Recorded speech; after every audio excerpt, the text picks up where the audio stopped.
Well, first, we want to thank everyone up here for the hospitality, kindness. We've been up here after Wednesday, Thursday, Friday, and everybody treated us first class. So hats off to the community. Organizers, we putting on the game. I thought so much respect for Gonzaga, their staff.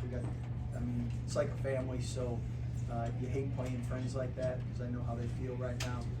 But I know we're a much better team for playing a game like that, and really proud of our team's effort. No one felt good about our performance. We're embarrassed at Marquette, and staff worked really hard to fix some things. Players did a great job buying in, carrying out the game plan, and at the end of the day, they're responsible for the win by holding the #1 offensive team to 63 points. Thank you, Coach. With that, we'll start with questions for Coach or Keontae from the media in the room, and if we have time, we'll open up to the media joining us online. Scott, what did you feel like the defense was able to achieve those kind of last 3 days to have such a better performance tonight compared to Tuesday? Well, I think the first thing we tried to do was help each other out a little more, not leave defenders on an island as much. And I thought the help side awareness, the aggression, guarding the ball, thought all that was really improved. What do you think? I think we bought into what we wanted to do. We showed. Scott, you've done this to Drew a couple times now. How do you approach him? What are you trying to do with him? Well, first, Drew's one of the best players to ever play college basketball, and we recruited him. Love his family, love him, and it's not an individual to stop him. I thought Flo and Josh did a great job, but you focus your team defense. Drew did a great job involving his other teammates, so his numbers might not have been there, but he did a good job involving them. And I thought the rest of the guys on the court really had great Timmy awareness and tried to make everything tough for him. Keontae, you had some huge shots in the first half. Did you kind of know going down you're going to take some of those deep threes, or when do you sort of establish this is an opportunity for me to sort of set the tone for Baylor? It's kind of, those shots were in the flow. I trust my work, and I was trying to get to, the goal at times, and I freed up, my shot. I was able to knock it down. My teammates believe in me each and every day, so that gave me a lot of confidence, in these big games to make big shots like that. There's two that Flagler had. He had a tough shooting night, but the timing of those turned the whole fight. Yeah, Adam is a great leader, great winner, but no one knew that he wasn't feeling well today. And to be honest, some players wouldn't play, and he played for his team, and he left it all out on the court. So I know as a coach, I appreciate that because I want to give our all for our team. I think Keontae and the other guys tried to pick it up and help cover for him, but I thought he was really avoiding it. And Keontae, what did you see from Dale on that deflection where you all got the ball back with like 6.2 left? Dale comes in the game and he changed, his demeanor on our defense.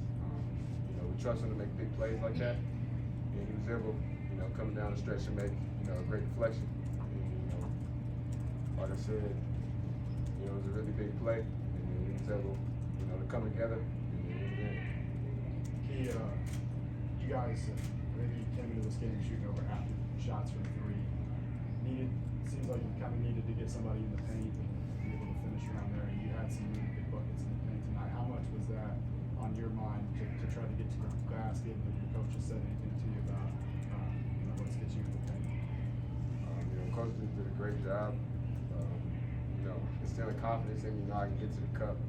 I will, and I'm able to make plays. For others when I get to the paint, whether it's me finishing or making an extra pass. So I kind of wanted to be assertive in a way to get to the rim because it made the game open up so much more for the rest of my teammates. So that was that was on my mind coming into the game. Keontae being a bigger guard, he's an elite finisher. When he gets to the paint, he opens up things for everybody. Scott, what have you seen from Anton Watson since you guys played him 2 years ago? He wasn't as big of a factor, but 13 points and 13 rebounds. What have you seen in his progression from the last time he played? Well, I think you look at both of our programs, why our programs are good, players get better, and he's a perfect example of sometimes he doesn't score as much, but but he does everything else. Today he was efficient, had 6 offensive rebounds, 5 raked in the field. But he's a guy that, glue guy, I mean, any toughness, anything you need, he's a winner. So, big fan of his. A little off topic. There's been some discussion about Gonzaga and Big 12 and possibly going there. What do you make of that conversation, and would you like to see those guys 2 more times a year? I think they don't let coaches make those decisions, so I'm just trying to worry about our offense and defense, right? but I know we've had the best league analytically, because the last 3 national champions have been from our league, all different teams. Since 2002, 60% of our league has been in the Final Four. In the last 7 out of 9 years, analytically, we've been the #1 conference. So if a basketball school comes in that makes us better, I know us coaches, we're in the Big 12 because we want to play the best. So I know whatever Gonzaga does, as long as Coach Few's running that program, they're going to be in great shape. More pickleball games if that happens? Yeah, he's a little better than I am lately. He's starting to play these pros. It's unfair. And the other sequence I wanted to ask you all about is kind of what you see when Jalen Bridges came into that offensive rebound. What'd you see? Better play on the ball. You know, just had a rough start. He was able to come down and make 2 big free throws. And, you know, it was kind of the game when to play for us. So. And Jalen coming in is, I mean, he shot well in practice. He's a really good shooter. He hadn't shot what he's capable of. But I appreciate that tough play to win the game, just like the whole team was defensively the whole night. The offensive numbers, I think both of you were averaging quite a bit more coming in. Was that because of the defense, or was there some? I think that's the rule of sports, right? You get 2 offenses, and it's supposed to be a high-scoring game, and it ends up being a defensive fest. But I think Coach Few probably realizes for his program that's their weakness or an area to improve, because they are #1 offensively. They're elite there. Same thing with us. Both of our defenses haven't been as good as our offenses, and for us to do what we normally do, that has to improve.